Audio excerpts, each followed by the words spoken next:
변호사를 선임할 때 판사 출신 또는 검사 출신 변호사, 손해사정사를 선임할 때 보험사 출신 손해사정사, 손해사정사무소 가온, 흡인성 폐렴, 질병사로만 분류될까?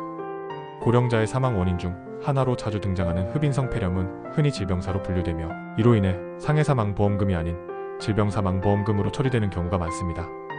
특히 고령자이거나 병력이 있는 경우 기도 방어 기능 저하나 연하곤란 등으로 인해 쉽게 폐렴에 걸리고 이로 인한 합병증으로 사망에 이르는 사례가 적지 않습니다.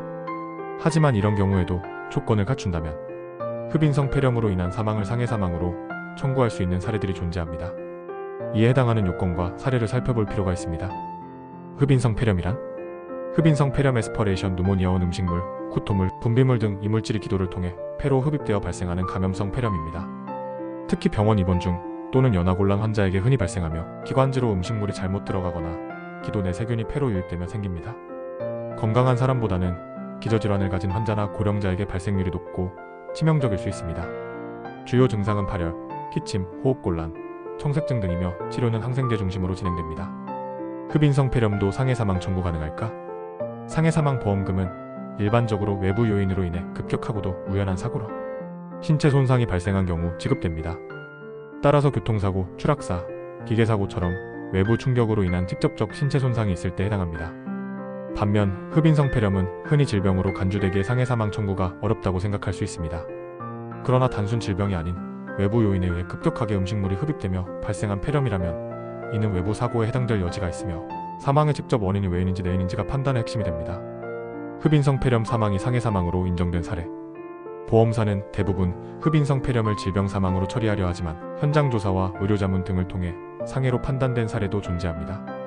이때는 단순히 질병이었는지 여부보다 흡인의 유발 요인이 외부적 사건이었는지가 관건입니다. 예컨대 사고나 외상, 낙상 후 음식물 흡인이 발생한 경우는 상해와 인과관계를 판단해 볼 수 있습니다. 또한 사망진단서에 외인사가 기재되어 있거나 외부 사건 직후 흡인이 발생해 폐렴으로 진행된 경우에는 상해사망으로 인정될 수 있습니다. 보험사의 거절 사유와 쟁점.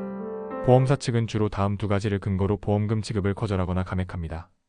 기저질환이 있는 상태에서 흡인성 폐렴이 발생한 경우, 사망진단서에 이미 흡인성 폐렴이 질병으로 분류되어 있고 병사로 명시된 경우, 보험사는 이를 바탕으로 해당 사망이 급격하고도 우연한 외래사고가 아닌 기존 질환의 연장선에 있는 병적 경과라고 주장합니다. 흡인성 폐렴 사망, 상해 주장 전략은 실제로 많은 분쟁 사례는 골절, 낙상, 외상 등 선행 손상이 발생하고 그 회복 과정에서 흡인성 폐렴이 발생하여 사망에 이른 경우입니다. 이때 보험사는 기존 질환의 악화 또는 면역력 저하로 인한 합병증이라며 질병 사망을 주장합니다.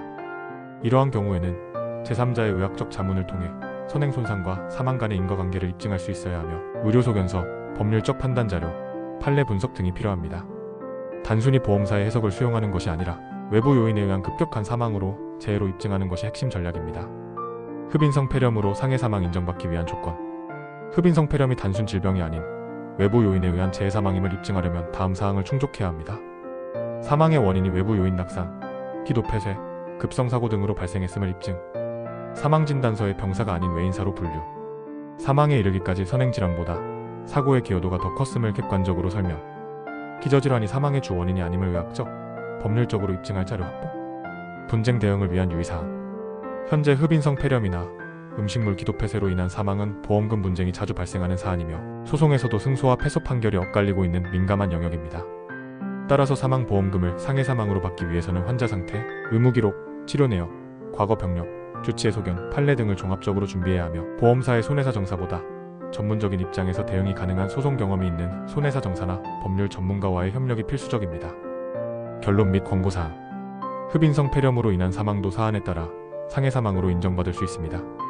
보험사는 일반적으로 질병으로 처리하려 하지만 외부 요인에 의한 흡인이라는 점을 입증할 수 있다면 상해 사망 인정 가능성이 충분합니다. 손해사정사무소 가온이었습니다. 감사합니다.